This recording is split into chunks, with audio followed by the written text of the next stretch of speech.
Hello students. तो अब तक हम लोग सेंटर ऑफ मास के लेक्चर में डिस्क्रीट मास सिस्टम का सेंटर ऑफ मास निकाल चुके हैं, पॉइंट मास का, जिसका फॉर्मूला आया था X C M equal to M one X one plus M two X two divide by M one plus M two. वैसे ही वाई सी एम का भी फॉर्मूला ऐसा था, वाई सेंटर ऑफ मास यानी सेंटर ऑफ मास का वाई कोऑर्डिनेट क्या आता है, M one Y one plus M two Y two divide by M one plus M two. तो उसके बाद हमने कंटिन्यूअस बॉडी का सेंटर ऑफ मास के लिए इंटीग्रेशन मेथड से भी निकाला था। अब कुछ स्टैंडर्ड वैल्यू हैं, कुछ यहाँ पे दिए हुए, इन सब फिगर का आप लोग को याद रखना है सेंटर ऑफ मास, जिसमें फर्स्ट आता है सर्कुलर आर्क। सर्कुलर आर्क मतलब ये कुछ पार्ट नहीं है उसका, बस ये सर्कुलर आर्क है। ये इसको रेफरेंस के लिए बनाया गया है कि इसका रेडियस ये है और यहाँ पे ये 2 थीटा एंगल फॉर्म किया है। ये सर्कुलर आर्क है, ये रिंग का एक पार्ट है, एक रिंग का कितना पार्ट है वो, तो ये सेंटर पे 2 थीटा एंगल बनाया है। तो इसका सेंटर ऑफ मास इस O पॉइंट से, यानी centre of this circular arc इस O पॉइंट से कितने डिस्टेंस पे होगा यहाँ से, तो r sin theta by theta. यहाँ ध्यान देने वाली ये बात है कि एंगल यहाँ पे 2 थीटा बनाएगा तो यहाँ पे आधा उसका एंगल लेना है, थीटा लेना है। मतलब अगर ये 60 डिग्री होगा तो OC निकालते समय O से लेकर C तक मुझे एंगल 60 का आधा यानी 30 यहाँ पे पुट करना है, वो भी रेडियन में पुट करना है। डिग्री में ये एंगल पुट नहीं करना है, किसमें करना है, रेडियन में। तो ठीक है, सर्कुलर आर्क का सेंटर ऑफ मास इस सर्कुलर आर्क के सेंटर से कितने डिस्टेंस पे है, तो r sin theta by theta. अगर ये सर्कुलर आर्क नहीं होकर डिस्क होता या प्लेट होता, सर्कुलर प्लेट भी बोलते हैं या सर्कुलर डिस्क भी बोलते हैं या लैमिना भी बोल सकते हैं, प्लेन लैमिना। तो सर्कुलर प्लेट यहाँ पे मैंने लिखा है। प्लेट मतलब ये बीच का खाली जगह नहीं है, सिर्फ वायर नहीं है ऐसे, ये यहाँ से लेकर यहाँ तक पूरा सॉलिड है, इसमें भरा हुआ है मटेरियल। और अगर ये 2 थीटा एंगल बनाया है तो इसके सेंटर से सेंटर ऑफ मास का लोकेशन कितने डिस्टेंस पे होता है, तो यही फॉर्मूला लिखना है। r sin थीटा यहाँ पे r sin theta by theta, लेकिन 2/3 लगा देना है इसमें, 2/3 होगा उसका, राइट। वैसे भी ये इधर खाली था मटेरियल तो only r sin theta by theta आया था। यहाँ कुछ तो मटेरियल भर दिए तो सेंटर ऑफ मास थोड़ा उधर शिफ्ट कर जाएगा क्योंकि यहाँ मटेरियल आ चुका है। तो ये 2/3 मतलब इसकी वैल्यू 1 से तो कम ही आएगी, 2/3 का वैल्यू 1 से कम आएगा, यानी इस पूरे टर्म का overall value r sin theta by theta से कम आएगा। तो ये दोनों फॉर्मूला में एक तो ऐसे ही याद रखना है आपको, r sin theta by theta. याद कैसे करेंगे, सर्कुलर आर्क, आर्क आ रहा है नाम, आर्क में r आ रहा है वर्ड लास्ट में, तो r जैसे ही याद रहेगा आपको याद आना चाहिए आर्क मतलब r से स्टार्ट करना है angle, r sin theta by theta. फिर इसी का प्लेट रहेगा तो इसी फार्मूला में 2/3 लगा देना है बस। तो r sin theta by theta में 2/3 r sin theta by theta याद हो जाएगा ऐसे।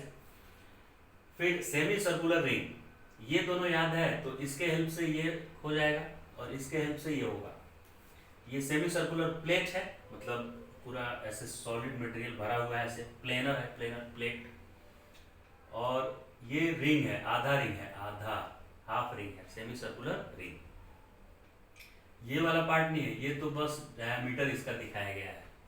तो सेमी सर्कुलर रिंग के लिए इसी डायग्राम में इस आर्क को यहाँ से कंप्लीट करेंगे तो ये सेंटर पे कितना एंगल बनाएगा, पूरा सर्कुलर आर्क सेंटर पे 2 पाई एंगल बनाता है, यानी 360 डिग्री का एंगल बनाता है। तो ये आधा सर्कल है तो 360 का आधा 180 यानी पाई एंगल फॉर्म करेगा।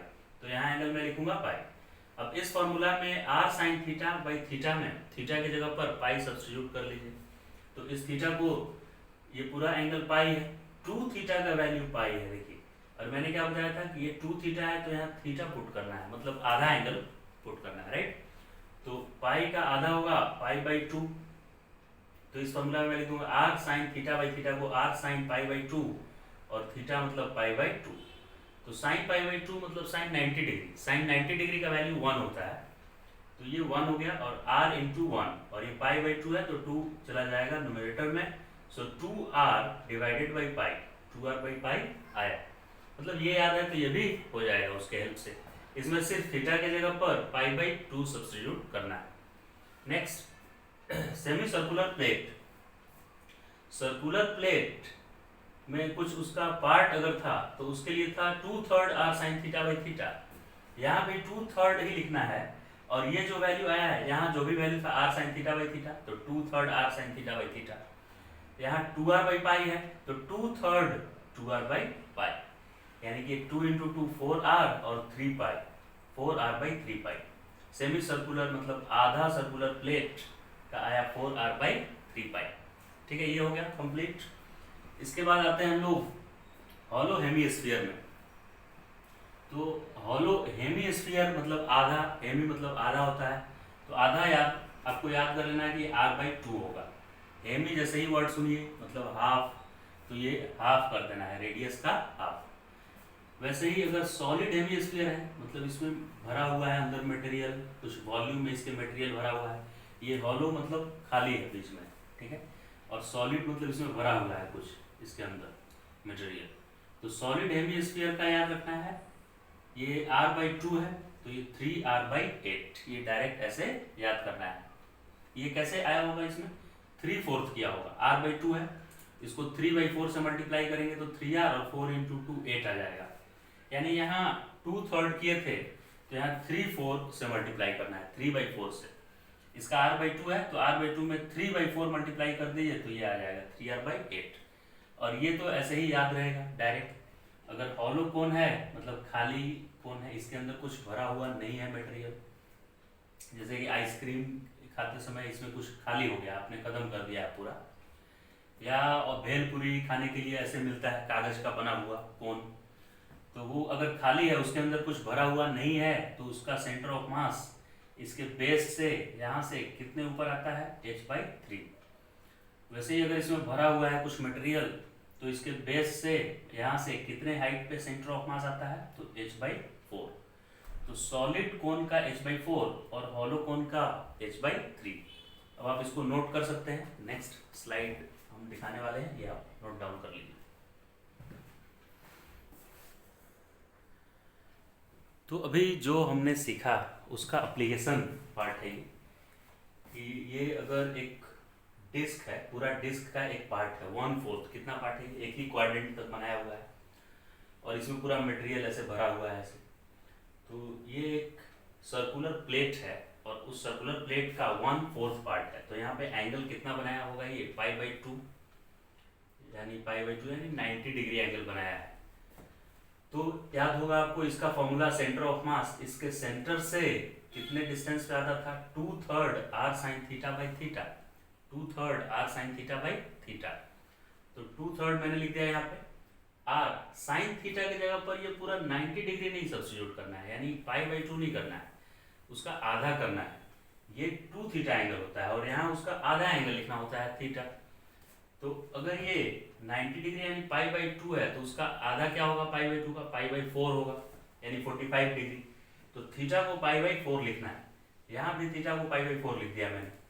तो 2/3 r sin π/4, sin π/4 का वैल्यू 1/√2 होता है, sin π/4 का वैल्यू कितना होता है, 1/√2, और π/4 एज इट इज मैंने लिख दिया π/4, राइट। फिर यहाँ 2 से ये √2 है तो √2 से ये 2 कैंसिल होगा तो यहाँ √2 आएगा, क्योंकि 2 को क्या लिख सकते हैं आप, √2 × √2, दो टाइम्स लिख सकते हैं ना, 2 टाइम्स √2 × √2, तो एक √2 कैंसिल होगा तो यहाँ √2 आएगा। तो